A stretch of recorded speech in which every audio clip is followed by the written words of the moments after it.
All right, I believe it starts streaming automatically because I think you can put a timer on YouTube, but we're just going to start talking. So, good evening, everybody that's joining us this evening, and welcome everybody that's here with us um, in the back end.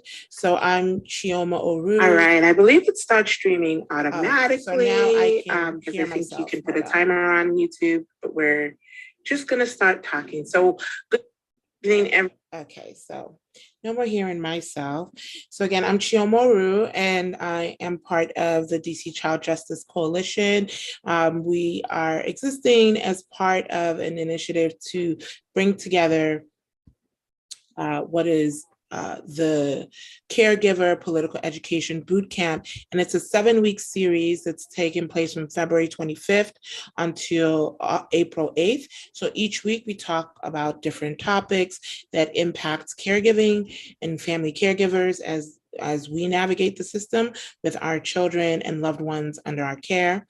And tonight, we're talking with Dr. Charneta Scott of Department of Behavioral Health, as well as the Akoma Project team, which is a team assembled as part of Chi Born Free, which is an organization I'm a part of, with Renee Davis and Fari, with her grandbaby, Daniel, and we're going to talk a bit about what the Akoma Project is. But first, we're going to kick off with Dr. Scott, who's going to lay the work for our topic of tonight. And the topic of our tonight is this South Capitol Street Memorial Act, which was passed in 2012, and it governs the school-based behavioral health or mental health.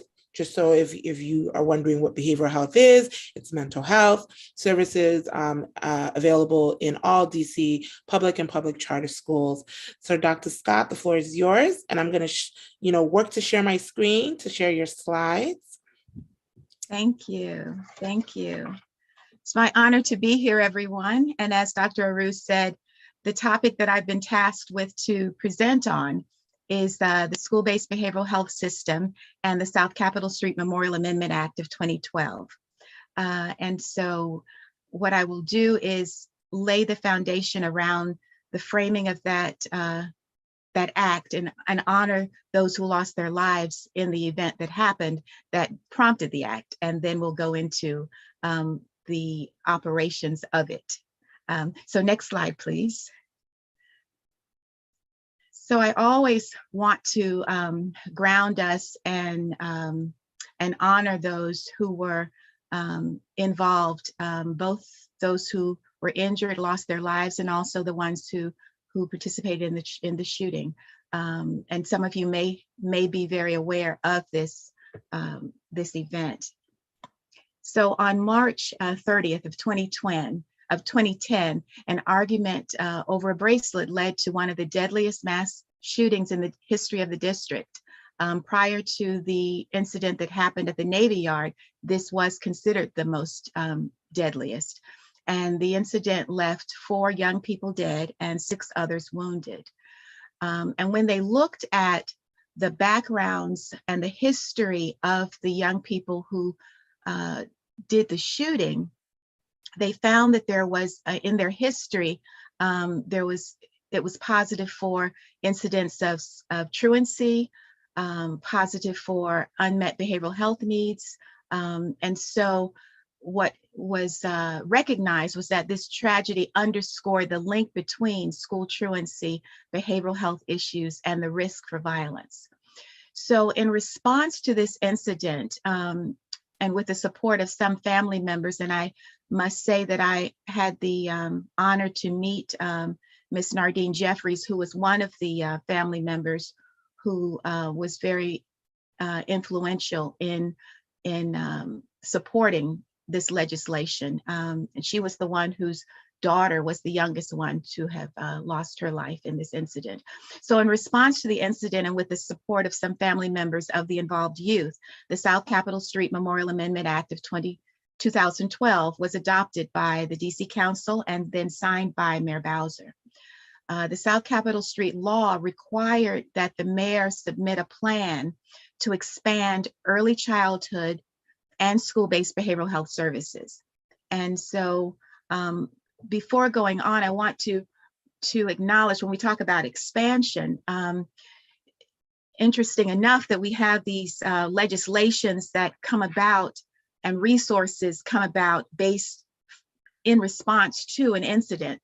So when I was with what was then called the DC Commission on Mental Health, and some of you all might remember that, at that time, it was that in that time we had mental health providers, and I was a trainee, who would go into the schools and provide services for the children, for the students, but then we would go back to our outpatient clinic. So we were not housed in the school. When we had the incident of Columbine, then there was a desire to do some violence prevention. And so then you had grants that were made available through the Safe Schools, Healthy Students grants, federal grants, for different jurisdictions to apply for that. In DC, there was a group of folks with the charter schools, leaders within that coalition of charter schools, that recognized one of the areas they really wanted to bolster was their mental health. So they applied for that grant and wrote in the then DC Commission on Mental Health, which became Department of Mental Health, that they would become a partner with the schools if they got the grant. And so they did receive the grant. And so beginning in 2000, that's when DBH started what is now the framework that we use for how we implement school-based behavioral health. And this was following on the work that was in Baltimore with then Dr. Acosta, but then she's now Dr. Acosta Price, who came over and she was the director. So we were starting out in 2000 with a DBH clinician providing services in 17 public charter schools. So that was when this model that we're in, where we're housed in the schools, was when it started. Next slide, please.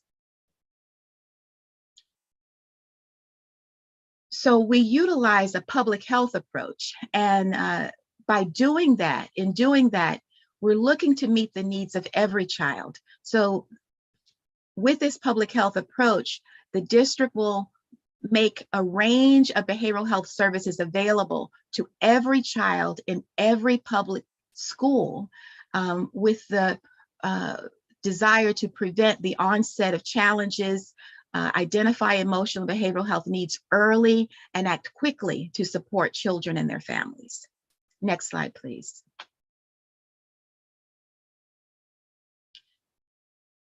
So you can only imagine, if we are going to eventually expand into all schools, all DC public and DC public charter schools, when you're trying to make that much of a system impact, you don't want to shock a system right away, right? And so it was designed and determined that it was most effective to do a phased-in approach.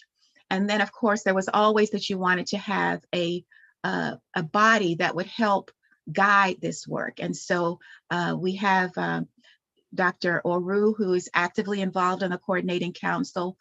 We have Ms. Reddick and other members here who are very active in committees related to this coordinating council. So the district's coordinating council on school behavioral health is led by DBH.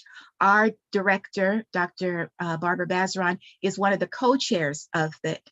We have another non-governmental person, Mr. Michael Musante, who is the other co-chair, and then we have these dedicated folks who are a part of this coordinating council, and some of them have been a part of it since the task force on school mental health, and even before that we had a working group. And so just to punctuate that, we have very invested long-term cross-section of folks who are very involved in this expansion. So this coordinating council is guiding this multi-year expansion, where we are, through partnerships with community-based organizations, expanding, because it was determined that we wanted to give our community-based organizations an opportunity to join this. Some of them were already in the schools, but not necessarily providing the full model that we are talking about now, that we'll talk about, that I'm referencing now, that I'll talk about later. because we already had, as I said, DBH clinicians already in the school, and then we were expanding from there.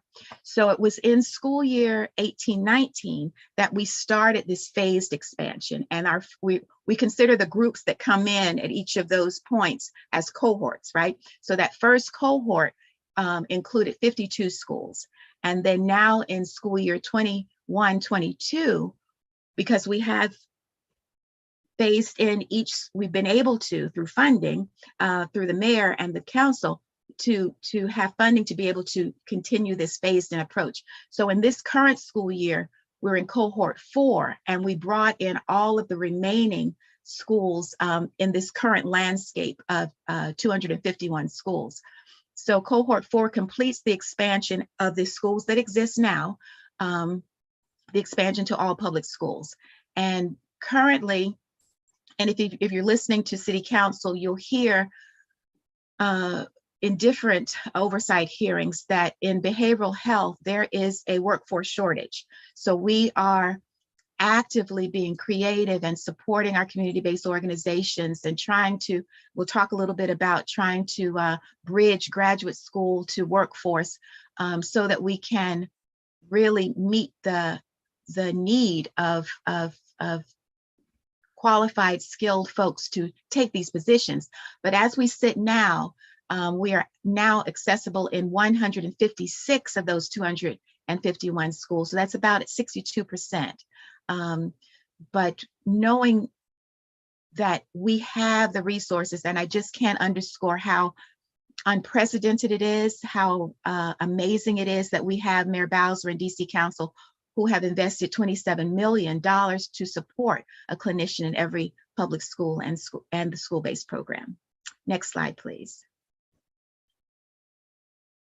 So let's go in a little bit to the school-based behavioral health program, and I'm very conscious of my time boundary, so I'm going to try to be respectful of it. So next slide, please. So as I referenced, we are doing a comprehensive service array of services, and the biggest piece around this expansion is to increase access. So the services of a school-based behavioral health program offer a layered, multi-tiered array of services that provide a foundation of services to all students, and we consider that our prevention level, our universal, our tier 1. We provide focused interventions to some students that are at high risk for behavioral health problems. So that's at that early intervention or tier 2 level, targeted level. And then we have our intensive services, which would be at that clinical treatment level, where you would carry a clinical diagnosis. And these are for the few that require that level of service and supports. But one thing to really keep in mind, that we're looking at providing services at the need of the child. So sometimes there is confusion that you need to fail out of one level to get to the next. That is not the case. You could have a student who is receiving services with their whole class at that prevention level. Then they might also have their small group that's helping them with emotional regulation or anger management or social skills. And then they also have their individual therapy. So it's based on the need of the child. And we need to make those services available to meet that. It is about, we don't define by the child, right? The child is not defined by the service, but we make the services there to match the needs of the child. So one of the things that we recognize, and there have been these little pictorial representations of how much sometimes our students carry when they come into that building, right? And so what we want to do with these school behavioral health services is to support the focus on reducing barriers to learning, helping them unpack. You hear some students say they just had to go to their mental health person just for a minute so they could just make it, for the rest of the day, right? Or to start off and ground themselves, and then they can take it to the rest of the day. So we want to do things to help them be more available to take in the learning that is available for them. So we're really focusing on reducing barriers to learning. The other piece that I always want to acknowledge is that we recognize, even before the pandemic, before this public health emergency, that nationally there was a growing and unmet need of mental health services for children and youth, right? So when you look at the literature, that is recognized, this growing unmet need. It's also recognized that of those who do receive help, nearly 2/3 do so only at school. And so that is why it is so crucial to have the supports and enough of the supports there to meet this need and this availability, because you know very well how difficult it is for working parents to get their child to therapy if it's during the day, because then sometimes it impacts on their work. So it is so useful and helpful for the young people to be able to have their services there at school. Next slide, please.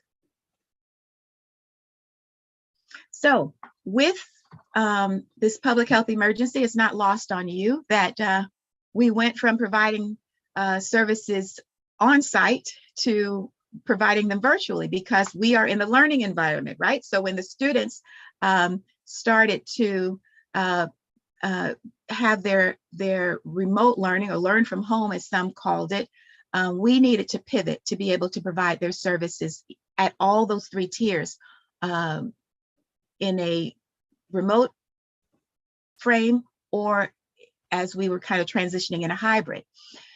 So want to acknowledge that now we are on site, but want to also share with you just how school behavioral health looked on site, as well as some of the creative ways that clinicians provided the services when it was from a remote virtual type of framework.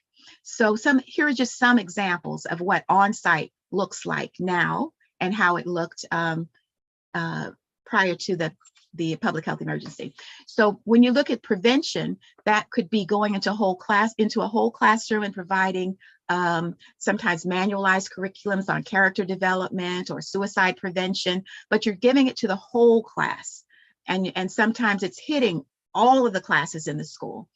At that early intervention level, that's those small groups that focus on skill building, so that hopefully it helps the young person to be able to navigate better and feel less stress, and possibly also prevent rising to the level of depression, because they're able to manage and navigate and manage their own emotions. And sometimes it is that they will also need individual therapy or family therapy or group therapy. So those are things that were provided, that's what was provided on site, but we also found a way to do that also remotely. So next slide, please. And that was, through telemedicine and some virtual platforms. So on site, here are just some examples. And when you work with young people, you have to be very innovative and creative. So here are some examples of a craft and chat that one of the clinicians was doing. And I learned that this started out in the pandemic, and then when they went back to school, they're now doing this and implementing this in their schools. And it was such you follow what the young people, the students respond to. They were so engaged around it that then the school invested in more craft materials to provide it. Next slide, please. Another example, of course, we always want to be there for those opportunities to engage with families and caregivers. And so back to school night, they found a way to have an ask for help table. And so this is just an example of them doing that on site when we were back. When we were remote, the clinicians really started really stretching their creative, innovative skills, and social media live sessions, question and answer sessions. There were some virtual rooms for young people to be able to just drop in. The person was the clinician. Sometimes they partnered together. They made it known in the school when they would be there, at what time. You can just come in.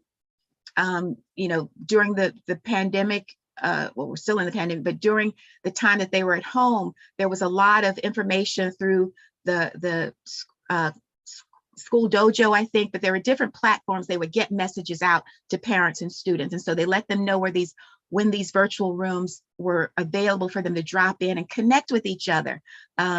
Because for a while there was a lot of talk about how the isolation was, and young people were really missing the hugs that they used to get. And so they could just kind of talk those things out. And then there were these virtual classroom and learning hubs, where here is an example of where they used Instagram to get and load up worksheets and information on sleeping, and even dealing with the topics around social justice, just kind of priming through information, worksheets and paper type of informations that would then be able to translate into conversations. And these virtual classrooms also were available. You could have a classroom for parents, a classroom for teachers, but all of those were equipped with resources. Next slide, please.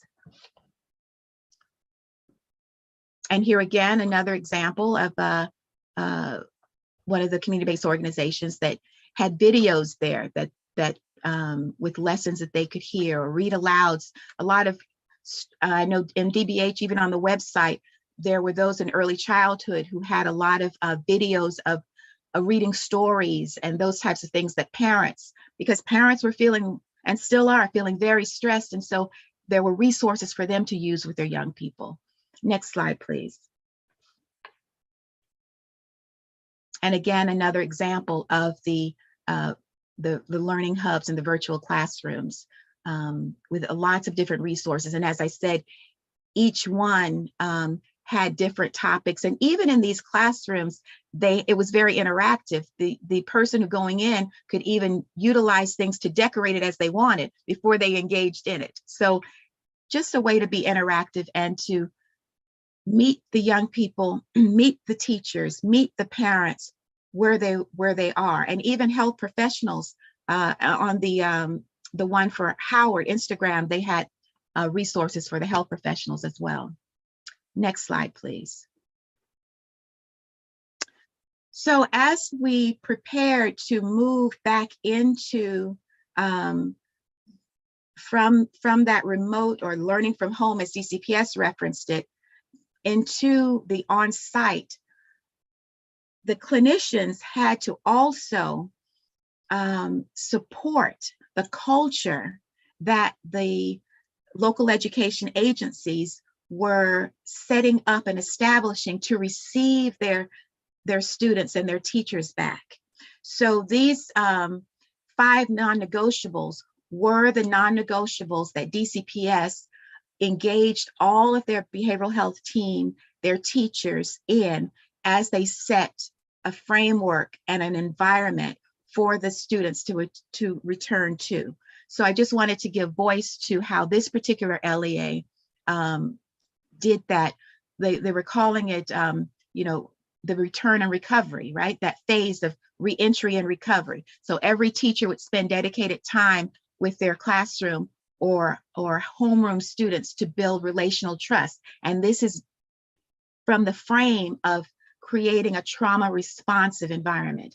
Every student is greeted with positive and affirmative language daily, and with each classroom transition. Every school should include opportunities for staff wellness, and they are still very focused on employee staff wellness. Every school provides opportunities designated space to practice emotional regulation, and every school teaches, models, and reinforces school-wide behavior expectations for students and adults. I have heard, and it's not lost on any of you, I know, that the young people, regardless of the age, had to readjust to doing school not under the cover with my tent, right? That I made with my flashlight or in my pajamas. So there was a lot of recognition of that, and also framing an environment that could be receptive and understanding and responsive. Next slide, please.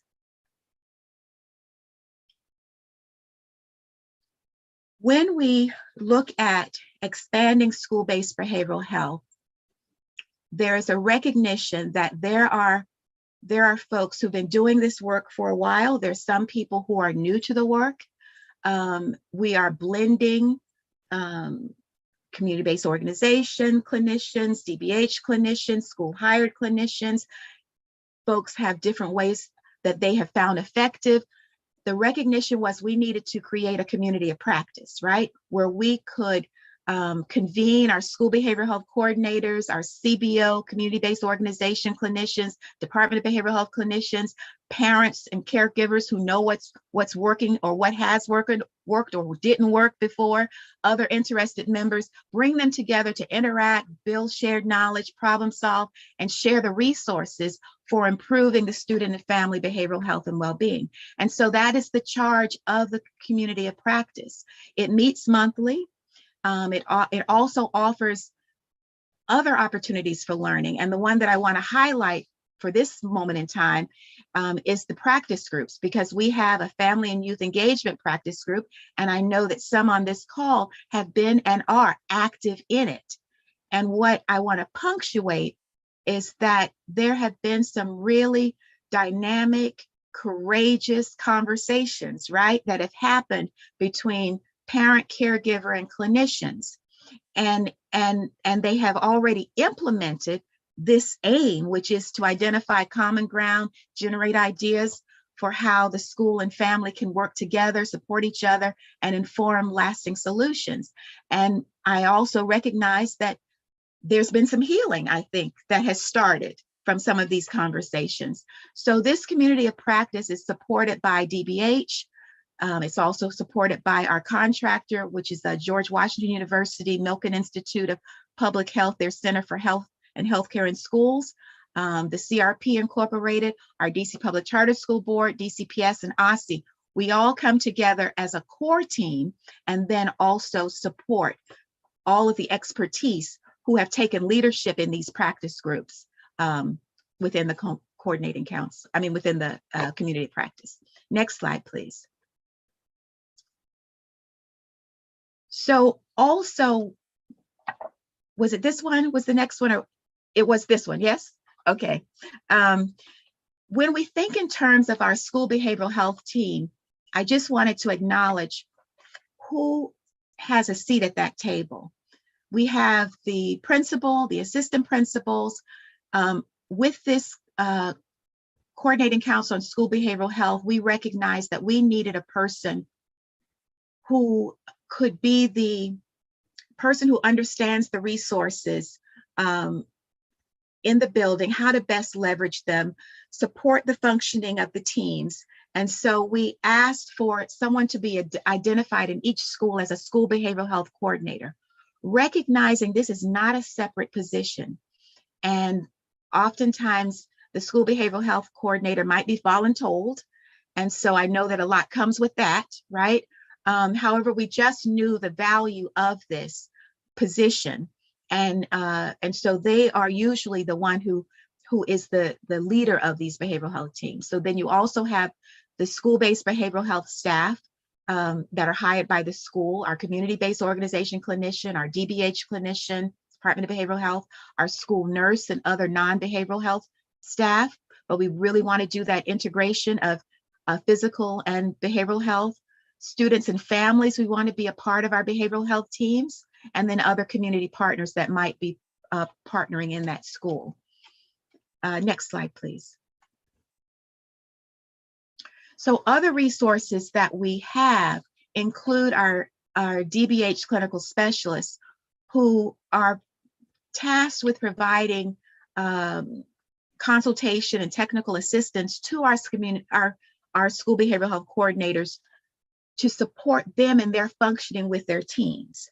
Our DBH clinical specialists also at times are assigned to schools because they are the ones who are going to provide prevention and early intervention. We have some schools where that is the better match. And so our community of practice is one of our resources. We have an evaluator, Child Trends, who is also helping us look at the implementation. And if I can do a plug here right now, we're actively trying to get survey responses from students and parents and staff to help us know what your thoughts are. It's a very short survey that can be taken on the phone. And Dr. Aru, if you don't have the links, make sure to get those to you.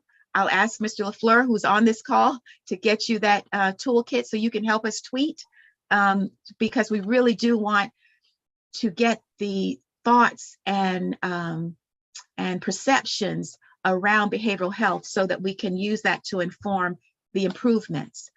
The other point that we want to say is that DBH is actively engaged in activities related to that workforce development pipeline. So we have an internship, which is trying to help folks get really interested in school behavioral health, and then hopefully they will apply, once they're licensed to become a school behavioral health clinician. I can say that I was also a psychology extern and a resident, and did school behavioral health, and then became a clinician, and then became the program manager, and then became, so I can say that I was a part of that pipeline from graduate school to workforce. But we really want to inform there.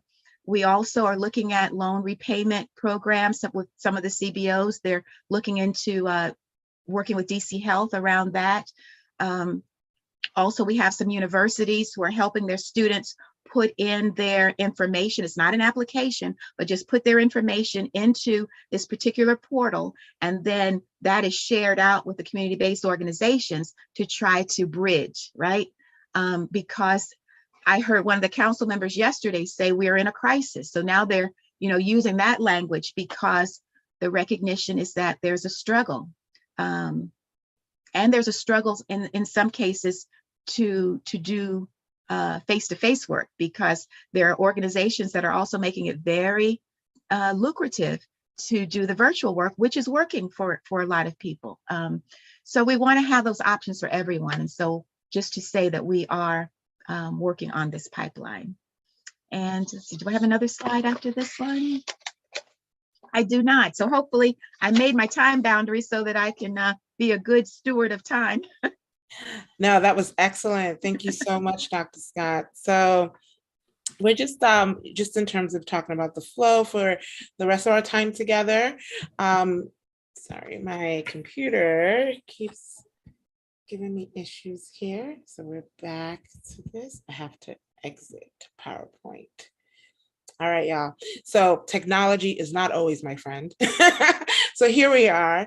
But thank you so much for that, Dr. Scott. So now for the rest of our time, we're going to first get responses from the Akoma project team. And again, so the Akoma project is, it's an action research to really capture the stories of caregivers and youth self-advocates that are navigating the school-based mental health system and behavioral health system, and for the specific purposes of impacting and influencing the disability narrative on how students with disabilities, particularly Black and Brown students with disabilities, who we know face some of the worst consequences of not receiving appropriate supports, especially behavioral health supports in the schools. So we look forward to sharing what comes from that and hopefully influencing how this particular process can work better. So our team members and gathering as we're getting our jets to really get into the community with this work is Renee Davis. We're all caregivers in different capacities. Fari, Ghamina, Tumpe. We're also part of that team, and part of our greater team of Chi Born Free is Claudia Rojas. And so we're all self-advocates, caregivers in different capacities, whether we're parents, grandparents, sisters, brothers, siblings, aunties, cousins. We represent the whole. And of course, the cohort, who is part, as part of the DC Child Justice Coalition, this is part of a 10-week series. And part of this, 7-week series, and we are joined with 10 cohort members who are also directly impacted caregivers, just kind of representative, similar to the Akoma Project. We are a range of caregivers, including self-advocates and family caregiving. So, Renee, And Fari, what say you? What are your initial thoughts? Dr. Scott, I have to tell you that our cohort members were blowing up the chat in admiration and in thanksgiving for the wealth of information that you shared. So we appreciate that. We always aim to make sure that our parents are informed and have access to resources. So thank you so much for that. Speaking of resources, one of the mandates in the South Capitol Street Memorial Act of 2013 specifically talks about manuals, behavioral health manuals that can help guide parents in recognizing behavioral health problems in youth, that should be provided to all parents. And I'm just wondering, because I am a multi-generational caregiver. I have adult children. I'm a custodial grandmother of a 10 and 11-year-old and a new foster grandmother to this beautiful baby here. Beautiful. And so one of the pitfalls that bedeviled my family was a lack of information. And I'm just wondering, where is that on the priority list in terms of school-based behavioral health, just making sure that parents have a one-pager or something that they can access online. A lot of parents, and I'm just gonna jump out there and say, typically in our communities, people are in denial about really what's going on with their children. They call them bad, or they use capital punishment to deal with school-based behavioral reports and maladaptive behaviors at home. And so how is DBH fulfilling that mandate in the Memorial Act to provide manuals for families to recognize and understand, not only identify the behavioral health issues, but address them? Yes. So the manual that you were referencing was that we needed to create one. We needed to have it that was a resource manual, right? So that you would know where to get various resources that were behavioral health. So what we knew was that historically, when you did one in print, within sometimes a very short period of time, it was already outdated, right? So on the DBH website, and the fact that you're asking is saying that we need to make sure that we get this information out to the advocates and the parent groups. There is an online behavioral health resource guide that is on the DBH website, and you are able to you could actually tailor it to what you want, create something, and then download it for yourself. And that was how we tried to make it responsive and accurate, because the organizations are able to update in real time to this online resource guide. And it's the behavioral health resource link is our little URL, but we'll get that out. But also with the work of the Family and Youth Committee, the one pager that you're talking about, that was something that, in terms of something Dr. Bazran was saying, something that parents could just put on their refrigerator, that was created. We have that, and we have it in different languages. I know we have it in English and we have it in Spanish. And Mr. LaFleur, do we have it in? No, I think those are the two languages that we have now. I think we also have it in Amharic. And Amharic, yes. So one thing with the resource guide that we have, the vendor that we use allowed us to have resources that are not just behavioral health. So there are resources there for housing, for food, for legal advocacy, support groups. So there are a range there. So I'll show it to you, Dr. Aru, and then you can demonstrate it maybe in one of your meetings, how to navigate it. Absolutely, absolutely. Yeah. So Elizabeth, hang tight 1 second. I definitely see your hand up. I would love for Renee to give first commentary, and then we open it up to the cohort and the general, those that are joining us tonight. So what say you, Renee? And thank you Well, for good evening. that link. Okay. Well, good evening, everybody. As I mentioned earlier, Renee Davis, Marcel. Um, I'm a multi-generational Washingtonian, and I'm the proud parent of two young people with special needs. Specifically, my teenagers have developmental disabilities that fall under the category of autism spectrum disorder. Um, but I but I also have come to become really interested in advocacy on the policy side for getting not only health-based supports for them outside of the school setting, but getting health-based supports for them within school.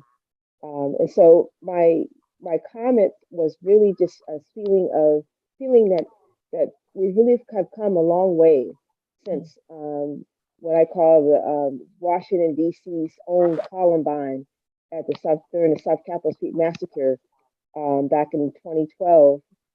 So I think the thing about the policy side in terms of the what's happened with the law and the implementation has been questions about for me about how will the school-based mental health supports in the expansions ultimately reach out and touch the LEAs of children who are placed outside of the public school setting due to IEP and state considerations. For example, my teen daughter, who in 2012 was about 6 years old in 2012, my teen daughter, who's now 17, almost 18, she's trying to do the transition from being a school-based kid, but she's always been in a private school placement. So in theory, she's had a difficult time in having. She said we've had a difficult time as a family in getting her access to behavioral health services outside of her individual education plan. So I'd like to see the city just kind of begin to work with policymakers to actually provide an additional like 8 million to fund the school-based mental health expansion so that they can expand the cohort of 4 people into all schools, at least all of the LEAs, at the LEA level.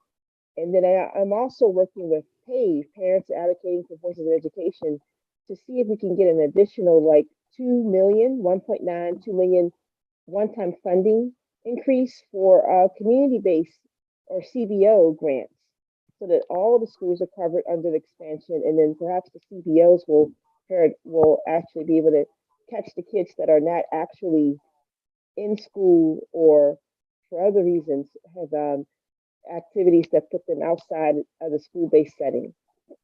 So again, thank you for your time and your attention for my concerns, which I guess are kind of on the edges of what this expansion could do, but definitely are things we want to look at going forward.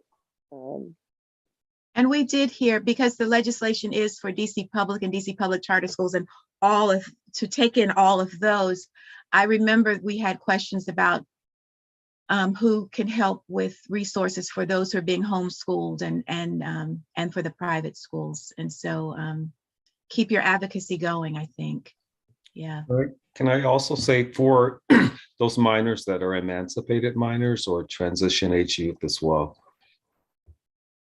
So for the public schools, know that in cohort 4, we took in the remaining of the schools that are considered public, and that includes New Beginnings, that includes Maya Angelou at the jail, that includes YSC, Youth Servicing Center. Yeah, so the Youth Servicing Center, there are 3, yeah, that were that are usually with the juvenile justice involved youth. We took those in, as well as the adult schools, the adult public charter schools. Those all came in under cohort 4. Yeah. And the early childhood schools, like The pre-K only. Yes, yes, yes. Great. So thank you so much for that. So Elizabeth, and others in the cohort or that are here with us this evening, opening the floor up. What say you? What are your thoughts, questions? The only comment I really had, I mean, and this is not something I've ever really brought up before, but I've heard feedback from other parents as well, including myself, that the DBH website is not exactly user-friendly from a parent's perspective. And so how can we work with you, like as an agency, to kind of like provide like a feedback about what it's actually like to try to navigate the DBH where like I'm thinking like, okay, if I'm in a crisis or, you know, I'm feeling some contention in my family and I go to the DBH website and I'm trying to navigate it and trying to find help, like I'm almost like thinking about like maybe I should record myself doing it so that other people can see how difficult that it is. Because I'm sure I'm not the first person to bring it up, but it's like, how do we address that in the best manner through our advocacy? Yeah, well, I want to just acknowledge that I even had a comment from our chief of staff saying that she wants to revamp the school behavioral health page. So I'm sure and our director of communications has been very responsive to our communications committee. So I can ask, you know, if he would hold court, you know, I can kind of facilitate something where you can give feedback around what you think would be helpful. I know that the Young Women's Project students are very vocal about government websites in general and school websites in general, that they have ideas of how to make those more responsive to youth and friendly. Yeah. So yeah, I'll facilitate you giving that feedback. Yeah. Yeah, thank you for that. And just so you know, FYI, Elizabeth did not say that she's also the committee chair for the Family and Youth Committee, which meets every third Friday, I believe, still. So open it up to the rest of our audience backstage here. I am paying attention to if anyone is asking anything on YouTube, and currently no current questions there. So thoughts from the rest of the cohort and others that are joining us here?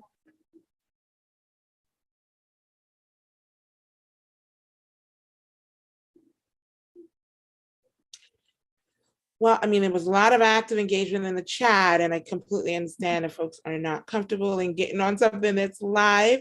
And, you know, Dr. Scott, I am, so to the other end of the equation that Renee is presenting, right? Like there is that secondary transition, what happens with our youth who are moving out of the system and into the community. I mean, doing my homework and trying to understand better the circumstances that led to this law, you know, discovering that the young people that did initiate that unfortunate massacre in South Capitol Street were all transition age youth on the secondary end. They were all 19 and 20 years old. They were out of the school, but they were in the surrounding communities interacting with young people in the school system. Unfortunately, the Brittany that got killed. But we also know that that law, which was pushed forward by the mom that you mentioned that lost her 16-year-old along with city council, were concerned about early childhood. So I know you've been here from the beginning of this whole process. Can you explain how the South Capitol Street Act, why it integrates early childhood in it, and what that means for the bigger picture, which is the secondary transitioning youth, those exiting that are more at risk to maybe enter the carceral, whether juvenile justice or prison, itself, or unfortunately body bags, which is the worst circumstance that we don't want to see anyone go through, but we know is a reality. So I want to know more about like that rationalization and what, what you think about, what led to that being integrated in the law. Yeah, I think there was just a recognition that that to try to prevent that type of tragedy happening again, you needed to do a whole development across the developmental span of the young person to provide comprehensive, so it was create a plan for expanding, a comprehensive plan for expanding early childhood and school-based behavioral health services, and recognizing even the definition of youth when, if a child was in the under the purview of CFSA or DYRS, then it went up to 21.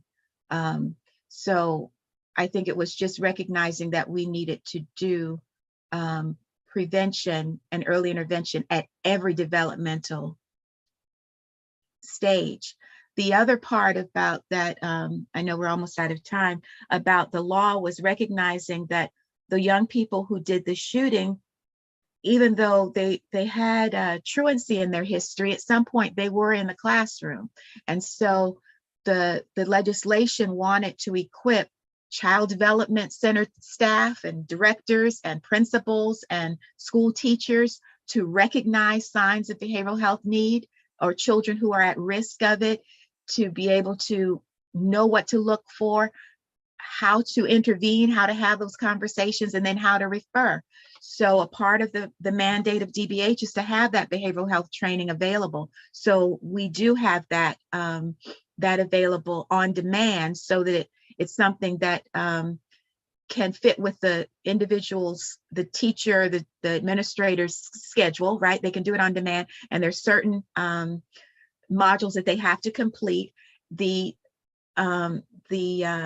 Youth Suicide and Youth Suicide Prevention and School Climate Act made it that it tacked on a build out of that requirement to say do it every 2 years. So we have that requirement to help try to equip the teachers in knowing what to look for. And you'll hear the young people say that teachers, they want teachers to be tooled up, because some of them feel more comfortable going to their teacher to say that they have a problem, and they want their teacher to be able to know what to do, right?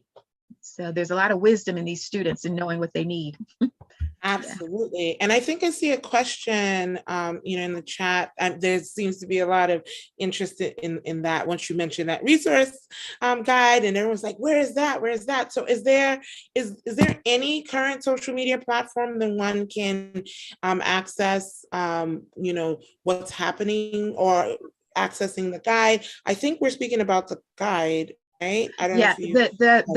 The link that is, it's DC resource link, I believe is but I'll get it to you. I'm pretty sure that's what it is. But on the DBH website, you'd probably be able to find it under Children's Services, I think. But again, this speaks to what Ms. Reddick is saying. We have to be able to say, because I know you can get to it from different entry points on the website, but you still, actually, I think it might be at one point it was on the list of links, so you didn't have to go. It was from the home page, but I apologize that I have not looked recently to see where it is that you have to go to be able to access it. I think it's on Aussie's website. Well, it's also on the DBH website too. Yeah. Yes. Yeah. Well, definitely, as soon as we're able to see that, we're happy to filter it out and also pass it through, especially in this period that we're of 7 weeks when we're running the cohort. So we thank you so much for your time. Absolutely. This is really an important conversation, an ongoing conversation. This is just an intro for those who may be hearing about it just for the first time. We also know that people in other states may be listening to this. And so if your state may not have a school mental health system, we encourage you to reach out to your Department of Behavioral Health and Mental Health and figure out potentially, or even your school, and figure out what is currently offered at your individual school. And of course, for those of us here in the District of Columbia, which is our central focus, you know, this information, every principal should be aware of what's happening here. So we encourage you to reach out to your school leaders, ask your school representative. For all our caregivers, our youth self-advocates, you know, who manages our behavioral health system? That's a fair question to ask. And how can I access those services should you need it? And ask, are you going to have any programs where the whole school can learn more about this? Because that's what can and should happen at the Tier 1. We're here as a resource and an ally. We hope you join us for the rest of this time. We have 5 more weeks remaining. Next week, we're going to be talking about Special Education 101. We're going to be joined by Louis Bossing of the Bazelon Center, as well as Serena Hayes of our DC Education Ombudsman. So we're very much excited about that. And future talks will be joined by other guests speaking about Medicaid and Medicaid for specifically, which impacts our young people, and I'm joined with people from healthcare finance with us. So thank you all, and everyone have a safe and wonderful evening and weekend. In the URL, put in behavioral health resource link and you should be able to get it. Got it. Okay. Behavioral health resource link. Yeah.